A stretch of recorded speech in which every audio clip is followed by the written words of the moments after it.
A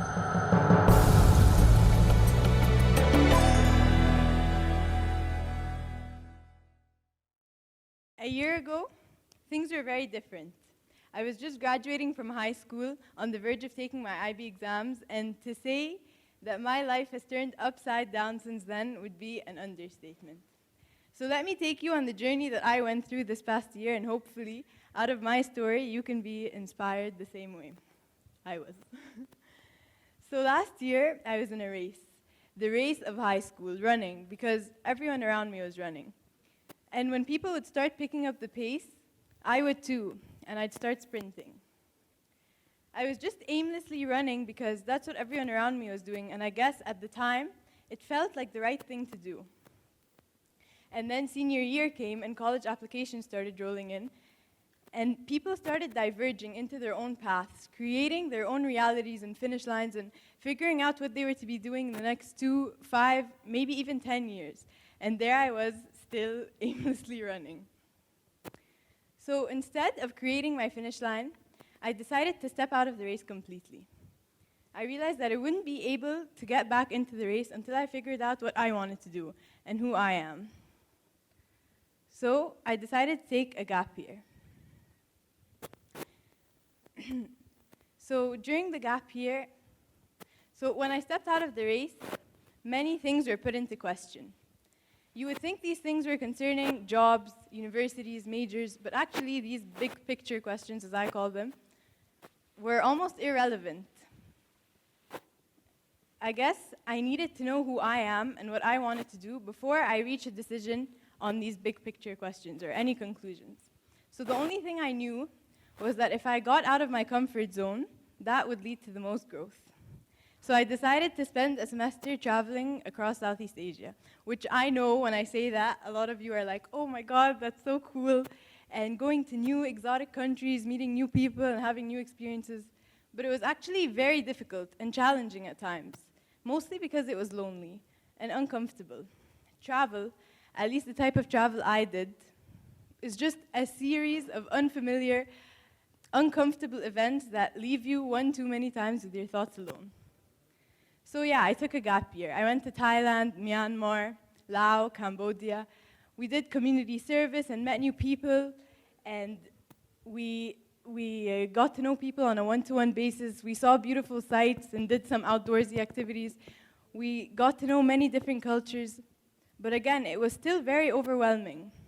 I remember one village, in the second week, I was in the northern Thai jungle, sleeping on the floor with absolute strangers. A hole in the ground was considered a bathroom. The weather was different, the food was different, and showers were outside, using buckets, and you had to wear something called a lungi.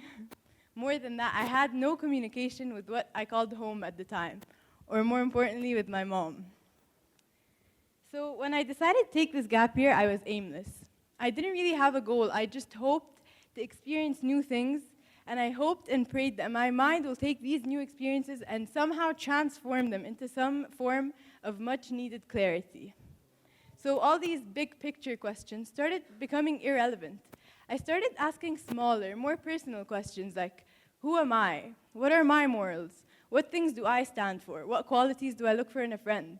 Things concerning myself.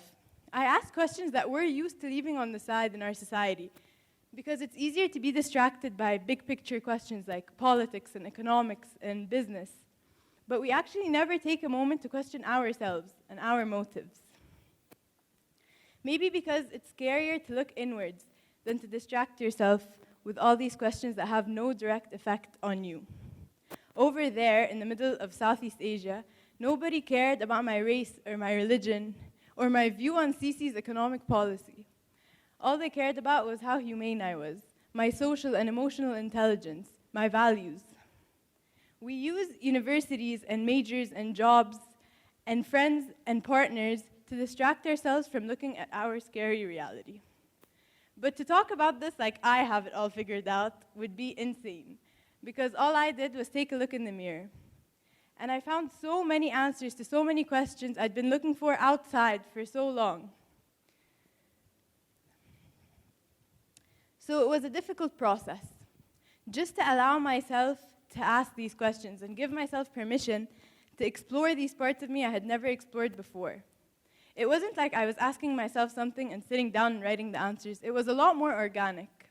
It was like taking an experience fully and experiencing it to the fullest and actually reflecting and thinking about how I felt about this experience, reaching my own conclusions instead of looking around me to see what other people thought. It was a struggle inside of my head until it ended up in ultimate fulfillment. Once you do that, I guess you become more self-aware.